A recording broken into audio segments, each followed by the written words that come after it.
Hello and welcome to Bangalore International Centre's very own podcast, BIC Talks.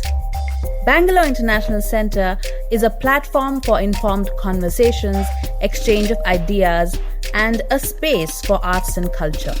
BIC Talks brings the essence of all that the physical space stands for and more to your doorstep.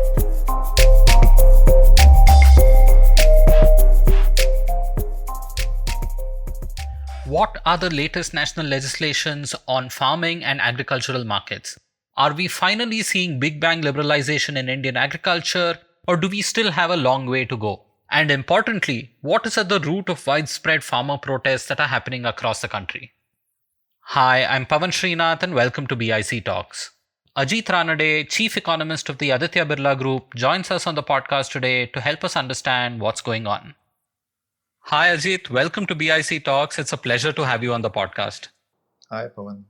So Ajit, the Government of India passed 3 ordinances in June relating to farmers and the sale of agricultural produce in particular, right? And now these ordinances are being passed in the Houses of Parliament, and at the same time we have large farmer protests that are brewing in various parts of the country. So without getting lost in the legal jargon and so on, could you tell us what these amendments are that are being passed? So Pawan, these 3 bills relate to agriculture. And let me remind you that agriculture actually, as per the Constitution, is part of the state list, which means in the 7th schedule of the Constitution, you have these 3 lists, the state list, the center list, and the concurrent list. And agriculture and all sorts of economic development topics are in the state list. So these 3 bills which are being passed at the national level by the center or in our parliament, technically bypass this sort of issue because they are about not explicitly agricultural activities, but they affect agriculture. So that's one point to note. It's a minor point, I think, because increasingly there's a lot of mix up between bills passed by the center which affect the domain of the state list. So that's a separate discussion. So these 3 bills actually relate to the following. The first one is about essentially diluting the power of the middleman. The farmers have to compulsorily sell their produce through a middleman, typically called the Agricultural Produce Marketing Committee. So the first bill, in a sense, dilutes the power of the middleman. That's why it is called Trade and Commerce Bill.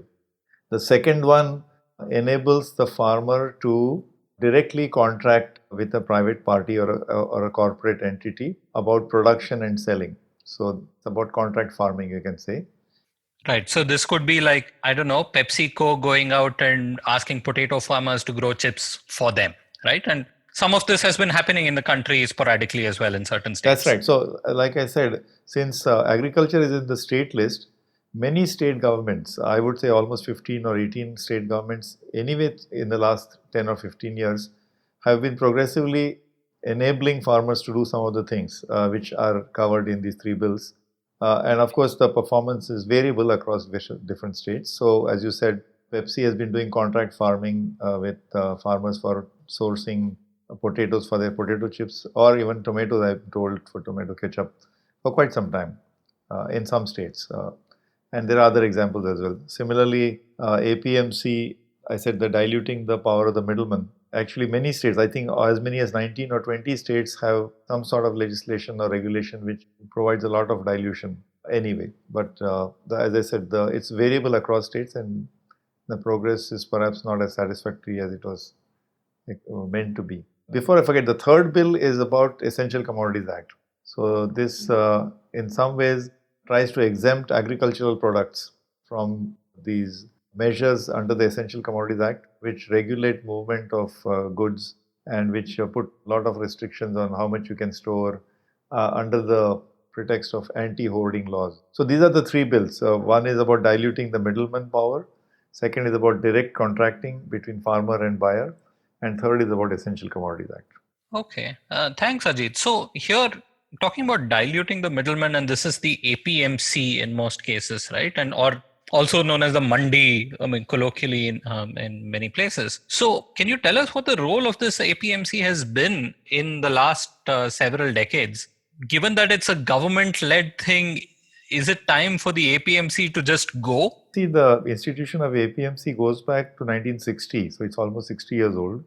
And essentially, it was to actually prevent or try to curtail the monopolistic practices of buyers, or to protect the interests of small farmers. I mean, so actually setting up of these marketing committees was to have some kind of a regulated place where especially small farmers could come and sell their produce and not get exploited or cheated buyers who may have more economic or political clout. So prior to 1960, it was seen, and perhaps we have seen it in some of our old Hindi or regional movies, how the villain, typically the Artiya it's called in the North India, used to be. I'm reminded of this movie Mother India, which was a big classic. So actually, the institution of the APMC, Agricultural Produce Marketing Committee, or as you said, they're called mandis, came about to actually protect the small farmer and to some extent curtail monopolistic or fraudulent activities from the buyer. But they themselves became monopolies or oligopolies, right? Is that why these, I mean, you call them dilutions? Are these changes that are necessary so that these APMCs reduce their stranglehold on farmers?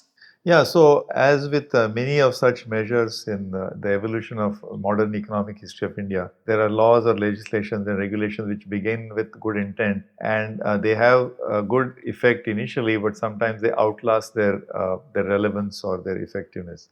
So I would say APMC is a good example of that. I mean, roughly the requirement was that a producer had to go through the APMC system by registering themselves, and they were not allowed to sell outside the APMC system, let's say. And a buyer also had to get themselves registered and go through the APMC system. And APMC as an institution would provide some institutional facilities, perhaps, for example, standardization, categorization of produce, or guaranteed payment. Obviously, these are commercial transactions, so you need to ensure that the seller would get paid, or proper documentation, let's say, and some kind of transparency in prices. So these were some of the, I think, intentions. And of course, as I said, to prevent exploitative practices, to prevent cheating. For example, if a buyer is trying to buy and then they are shading the farmer by pretending that the weight that's sold is, the actual weight is 10% lower, something like that. So these are kind of things that APMC was supposed to prevent. Now, what happened is that the APMC itself, the Agriculture Price Marketing Committee, the committee itself was supposed to be formed in a democratic way with a majority of representation from the farmer side, not from the buyer side. There were supposed to be regular elections, regular rotation, and so on and so forth. But over a period of time, they came to be dominated by a class among farmers, or the dominant class from the buyer side. Actually, it acquired monopolistic powers of itself because it was a crucial middleman. And besides that, it became like a license Raj, because this registration system, which the farmers had to do and the buyers had to do, effectively became a license Raj. So much so that middlemen, to get a seat there, it is almost like, the medallions which the taxi cab people sell. The taxi cabs in the city are a regulated, licensed service, right? I mean, until I'm talking about pre-Uber days. And the medallion acquired value, which is much more than the value of the vehicle, let's say. So something similar started happening, that the getting a seat on that in the APMC had value. And then, of course, all kinds of probably illegal activities or, black marketing. So, I mean, this experience varies from state to state. I'm just kind of simplifying this. But essentially, the APMC itself became a symptomatic of the license Raj. Let's say from 1991 onwards, we had industrial delicensing. In the agriculture sector, we had a de facto license Raj which was controlling the commerce between buyers and sellers. Thanks, Ajit. So essentially, from what I gather, some states have already started hacking away at some of the excessive powers of these APMCs, and now this new bill seeks to do that across the country. But if this is the case, then why are there such widespread protests that are happening? I mean, isn't this a good thing? If there's less power for the middleman, wouldn't the farmer end up benefiting from this? Yeah, but just to rewind a little bit, I also want to remind that, as I said, APMC started in the 1960s, and in the initial years, I think it did provide benefits to the farmer. I must say that if you look at from 1960 till say 2018-19, the mandi system in especially the rice bowl of India, I mean the states like Punjab, Haryana, there the amount that was procured through the mandi system, and the government was, by the way, one of the major purchasers, procurers of grain, it went up by 70 times, 7,000% increase from 1960. So a huge, I mean, the amount of throughput. So the amount of throughput that was going through the mandi system was huge. So I mean, you can see that as a sign of success. And of course, that's not the same statistic for rest of India, but at least in major, there are some 6 or 7 states where the APMC throughput was very impressive, very huge, and that meant that those farmers who were selling at least were getting assured price. We can discuss the concept of MSP separately. More importantly, since it was gatekeeper, so to speak, there was also a tax, a mandi tax, and that mandi tax was something like in the case of Punjab, even today it's something like 6 or 7% of the value of the transaction for wheat and rice, and it's 2.5 or 3% for some other crops. So that became a major source of revenue for the state government. I think in the case of Punjab, it's 1,500 crores or 1,800 crores. It's huge. So one more thing I'd like to mention is that in 1974, so not everything was going through the mandi system. I think some crops, maybe perishables, horticulture was still outside. But let's say in 1974, in the state of Maharashtra, to protect the interests of cotton farmers, Maharashtra state actually initiated what is called the Ekadhikar process, that is monopoly procurement scheme, to prevent again malpractice and exploitation of farmers. As late as 1974, the Maharashtra government introduced monopoly procurement of cotton, which again, as I said, temporarily protected or benefited the farmers for some time. So APMC predates that, but even as late as 74, we had some of this centralized or you can say controlled, regulated monopoly buying.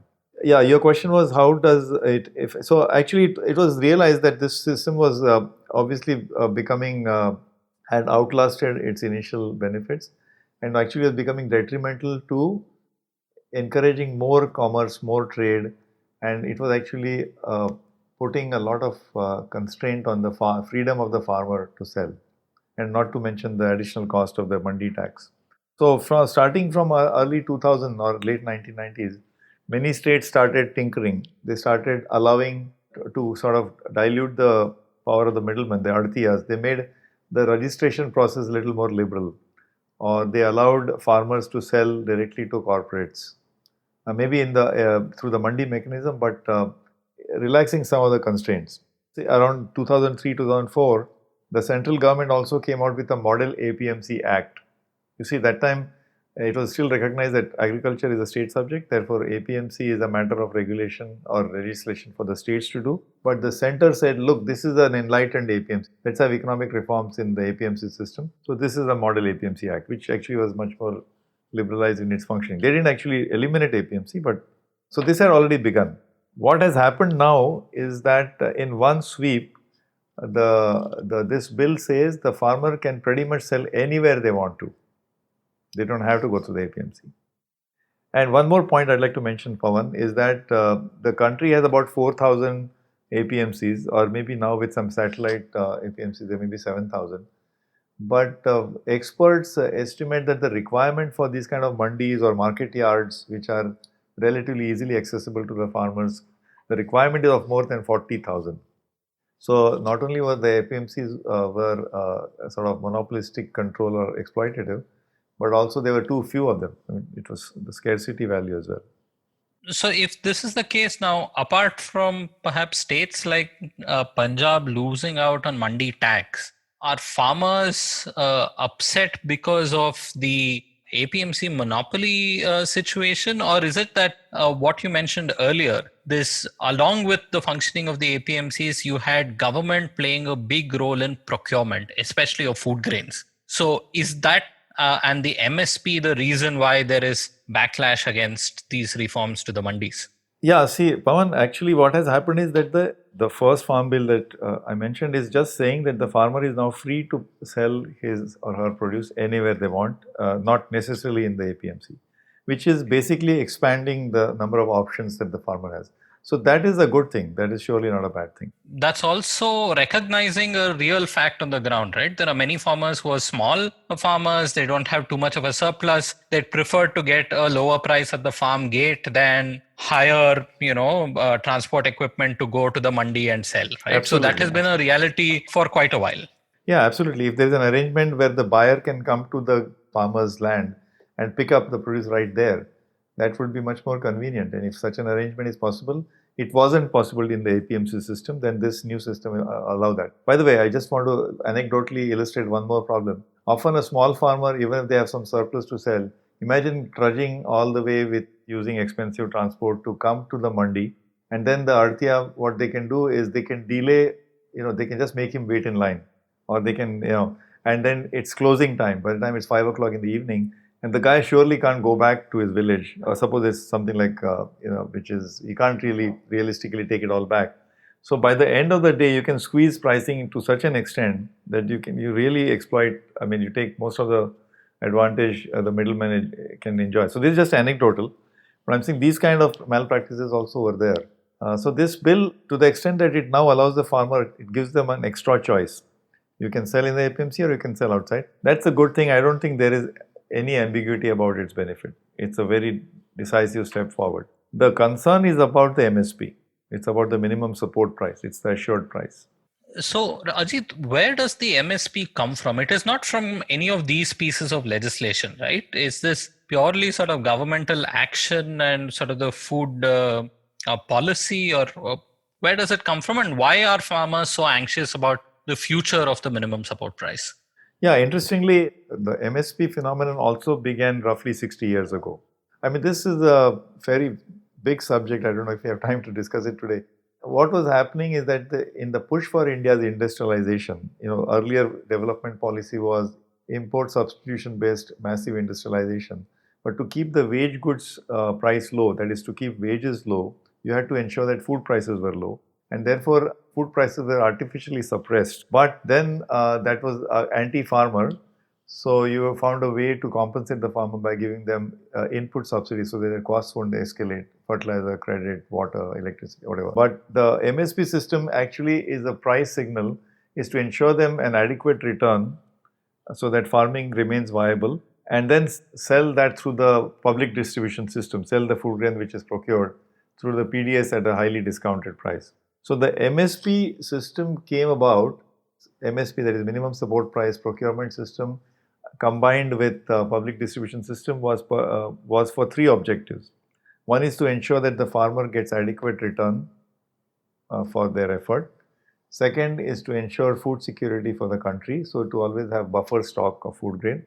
And number three is to keep food inflation low, so that the government releases this through the PDS system. And MSP was actually a politically determined decision. Every year the government is to announce the minimum support prices for 23 crops. So that's not just cereals, but oil seeds, even commercial crops like cotton. And this was based on scientific inputs given by a statutory commission called the Commission on Agricultural Costs and Prices. So they used to have an elaborate computation of what was the cost of producing, including, I think, labor cost and imputed costs. And that input was given to the government. It used to be a cabinet level decision to announce the MSPs. And incidentally, MSPs, if you look at the long history from 1960 to again the last 50 years, typically on average, MSP for rice and wheat have gone up every year on average by 6%. So that just means that the cost was escalating. All said and done, the input cost for the farmer has been escalating. And the MSP simply tries to match that. So is the fear now that with the mandis getting sort of deregulated, the procurement might also go away, or the government might stop increasing the minimum support price? That's the fear. That's the anxiety. That MSP, in the absence, this is sort of, you compensate the farmer for cost escalation, that's MSP. And the procurement system ensures that the farmer gets paid MSP. That's the assurance. But as you know, supply and demand can be very unpredictable, especially if you have a drought, you have shortages, you have a glut, then you have prices fall down. So how do you protect yourself against volatility of these prices in the agriculture markets, global volatility? And in a developed market, what would happen is you would buy insurance by doing forward contracts, futures markets. You could take offset positions on commodity exchanges, which you could do forward trades in all kinds of crops. But of course, we don't have such sophisticated, well-developed exchanges and forward markets. In fact, we have periodically banned futures and forwards trading. So in the absence of that, you need government intervention to reduce the volatility or give some assurance of a minimum price to the farmer. And that's the MSP mechanism. Now, what is happening is that, as I said, the procurement has gone up by 70 times. I mentioned, right, 7,000% at least for rice and wheat, which means the government today is spending something like 2% of GDP in just procuring these food grains. Incidentally, even though MSP applies to 23 crops, it is focused much more on rice and wheat. And the government tries to procure as much as it promises, but not always. So MSP is a price promise. MSP is minimum support price, but there is no minimum support quantity. There are times when the government might promise a price P, but the quantity purchased may be zero. And that indeed happens in a state like Bihar. In the latest data, the actual wheat procured in Bihar was not even 0.1% of the target promised by the government. Whereas in states like Punjab, Haryana, and this year in Rajasthan, parts of MP, the procurement was close to 100%. So now what has happened is that the government has to have this huge budget to procure, and then it is sold through the public distribution system, through the ration shops at a, I don't know, maybe 70%, 80% discount. That gap between procurement price and at the price at which it's sold is called food subsidy. And that is now more than 2 lakh crores, 2 trillion rupees. And given our fiscal situation, that's becoming difficult to sustain. So there's all kinds of explorations how to control this or how to do it in a more cost-efficient way. So the concern that the farmers have is that slowly this enthusiasm for MSP will go away.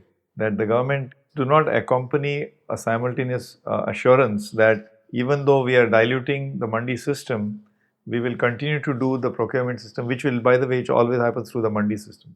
And we are committed to procuring the quantities that we have been procuring all these years. So that's the fear.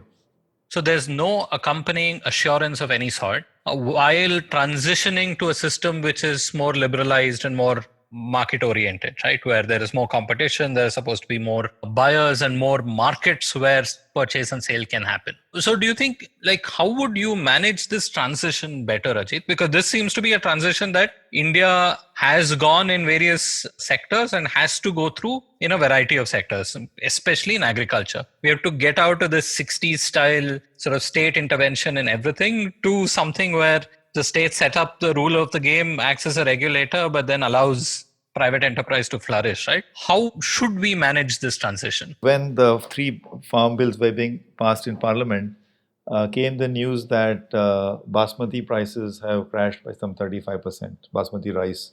So on one hand, we are telling the farmer, hey, look, why don't you just go and sell your stuff outside the mandi and you'll get, in the free market, you'll get a much better price for your produce. Well, the reality is that the price is actually 30% lower. So that's where you need some price protection. Now, the price protection should be provided by the market mechanism, right? But we are not promoting forward and futures markets. So clearly, that's the way to go. That the step of diluting the power of the middleman is great. The step of giving more choices to the farmers is great. But we need to do something about price volatility, and we need to ensure that there is price protection. This is, of course, this transition is little messy, but we have to do it, and it will take some time. For example, one step that could be done is you try to reduce the amount of procurement that's done. The buffer stock norms say that the country should have, let's say, 20-30 million tons of food grain as a buffer stock. But quite often, we end up having 60 million tons. So the biggest holder in the system is Government of India itself. And then the carrying cost, and who knows, there's some loss and pilferage, and maybe some stuff gets rotten. So we need to, first of all, and consciously start reducing progressively the amount of procurement that's done. The other additional things we could do is find some ways to do direct cash transfers to the farmer. So in years when the market price goes below the MSP or substantially below the MSP, there should be some way to directly do cash compensation to the farmer. Of course, there are many steps. We have to encourage the small farmers' bargaining power is much less compared to the buyer, maybe a corporate buyer or a large buyer. So you have to encourage the farmers to now collectivize themselves. So farmer producer companies. So it's like shareholder capitalism kind of structure for farmers. So they all come together and the produce is not sold by one farmer, but they sell it through their company. But you can't kill this farmer producer companies by excessive taxation or all kind of regulation. Milk is an outstanding example. Milk cooperatives ensure that almost something like 50 to 60% of the price that a city consumer pays for milk ends up reaching the farmer. So we have to consciously try to do that for most crops, whatever X price prevails in the free market or in the cities, at least half of it should reach, or 2/3 of it should reach the farmer. Right now, the middleman or the middle chain is where most of it is taken away. So Ajit, here sometimes there is an intention to say, let's get rid of the APMC, right? And states like Bihar actually went ahead and did that. They just abolished APMCs altogether. How does that work out? Because you still need a market, right, to sell physical commodities? Yeah, so the idea was there would be private sector investment in infrastructure, mandi or market yards, or the farmers would get a better price realization. Nothing like that has happened. Unfortunately, if you ask the farmers in Bihar, and the APMC was abolished in 2006, so it's 14 years ago, so we have plenty of data. And Bihar is in the Gangetic Plain, so they're not typically drought-prone region of the country.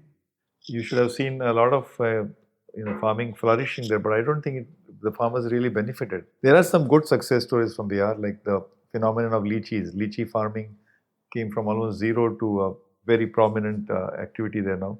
But it's not a uniform happy and success story. So we need to learn from the problems that Bihar has had. The other state which abolished APMC was Kerala.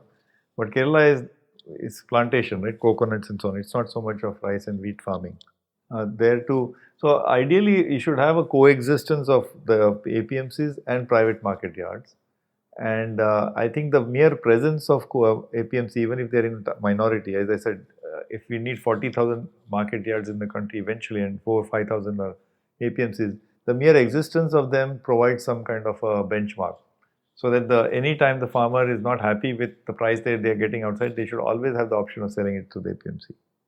Absolutely. And here, Ajit, I also want to ask, the union government first pass these as ordinances, now is getting them passed through the houses. Even if everything gets implemented, ultimately the action and the implementation happens at the state level, right? And by state governments. So at each APMC and in each state, we will see that political economy in action, right? Where people who might have some power right now, if they're losing it, they will try to subvert the system in one way or the other. So no matter what, the action will remain at the states, right?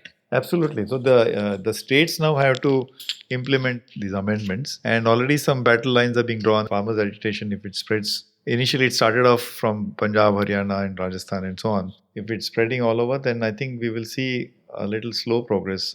States will try to adapt it to their own local realities. I think the best way is to address the concerns of the farmers. I mean, MSP is one.